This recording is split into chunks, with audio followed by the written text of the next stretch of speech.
Thank you, John. Today, I'm going to look at the results of our customer survey. First, I'll go through the survey questions, then summarise the results, and finally, I'll outline the conclusions. After that, there'll be time for questions and discussion. So, let's start with the survey questions. Turning to the results, as you can see from the diagram, most people decided what to buy when they saw the product at the showroom. About 1/3 made their decision based on what the salesperson said. The others knew what they wanted to buy already. Most of those made their decision on the recommendation of a friend. Only a few said they relied on advertising. Let's move on to the conclusions. The first one is that it's very important that salespeople on the floor know about our products. Another is that after-sales service is critical. People who experience good after-sales service are more likely to recommend a brand. And finally, advertising. It's expensive, so we need to make sure we're getting results.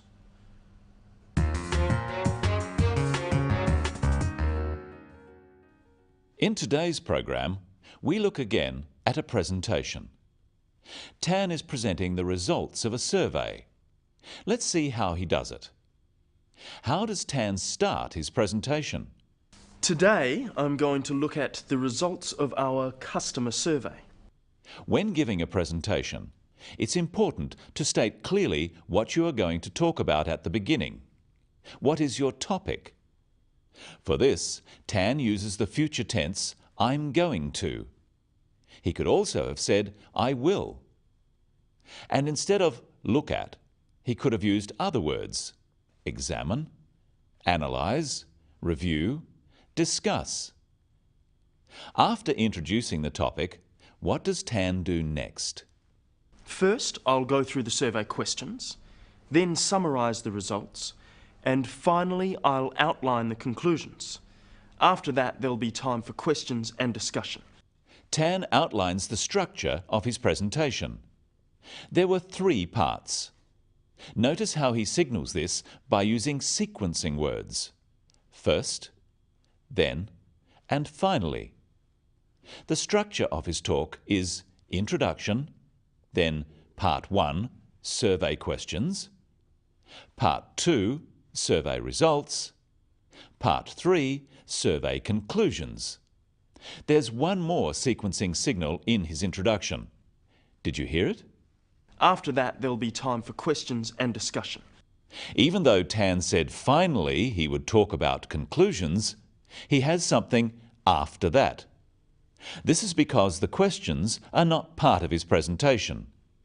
He's telling his audience that after he's talked about conclusions, it will be time to ask questions.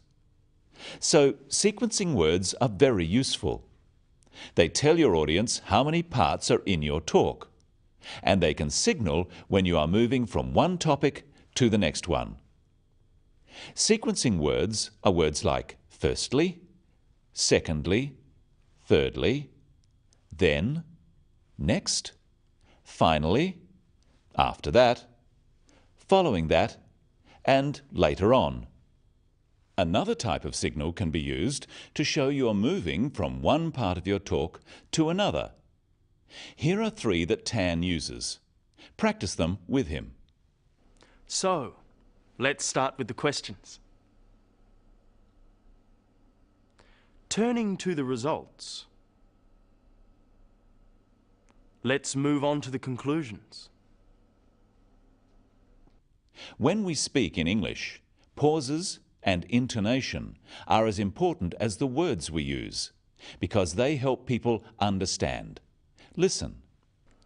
Let's move on to the conclusions. The first one is that it's very important that salespeople on the floor know about our products. Another is that after-sales service is critical. Without pauses or intonation, it's much harder to understand, and it sounds boring. Let's add pauses. Let's move on to the conclusions. The first one is that it's very important that salespeople on the floor know about our products. Another is that after-sales service is critical. Pauses should come between sentences, here. But you'll notice small pauses in the middle of sentences, after phrases. These help the listener to follow what is being said. Now we add intonation and stress. Let's move on to the conclusions. The first one is that it's very important that salespeople on the floor know about our products. Another is that after-sales service is critical. Intonation is the way we pronounce sentences. Note the downward intonation at the end of sentences. Let's move on to the conclusions. About our products. After-sales service is critical. Stress occurs in words and sentences. In words, one syllable is stressed. The wrong stress makes it hard to understand. So, conclusion, not conclusion. Products, not products. Even more important in speaking is to stress the important words in a sentence. This helps the meaning of what you are saying. It gives emphasis. So Tan says, let's move on to the conclusions. Stressing conclusions because it's the key word in this sentence. The other words stressed are the key words for understanding. Let's listen to Tan once more, noting the pauses, intonation, word and sentence stress. Let's move on to the conclusions.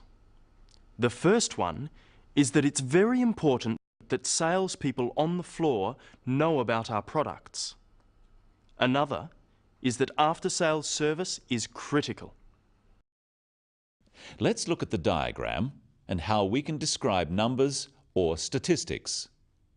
First, Tan says most people decided what to buy at the showroom. Because more people decided at the showroom than at home, we can say most, the majority, or over half. To describe people deciding at home, which is less than 50%, we could say a minority or less than half. Looking at the reasons for decisions, we are comparing 4 groups of people. We can use descriptive words such as many, some, a few. And we can say the greatest number or the highest percentage. The greatest number of people went by the salesperson's recommendation. We could say only a few relied on advertising. And we can use words like approximately, about, nearly, over, and under. Approximately 1/3, about a quarter, over a quarter, under a third. Finally, let's look at Tan's conclusions. The first one is that it's very important that salespeople on the floor know about our products. Another is that after-sales service is critical. People who experience good after-sales service are more likely to recommend a brand. And finally, advertising. It's expensive, so we need to make sure we're getting results. Notice again how Tan uses signals for his conclusions. His audience can clearly hear that there are 3.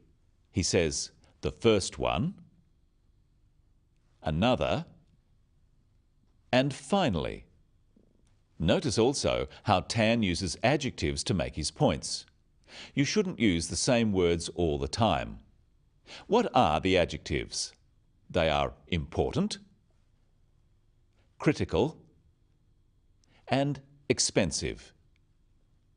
So to summarize, state your topic, outline the structure of your presentation, use signaling and sequencing words, pay attention to intonation and stress, use descriptive words and adjectives, not just numbers. And in conclusion, that's all today on the Business of English.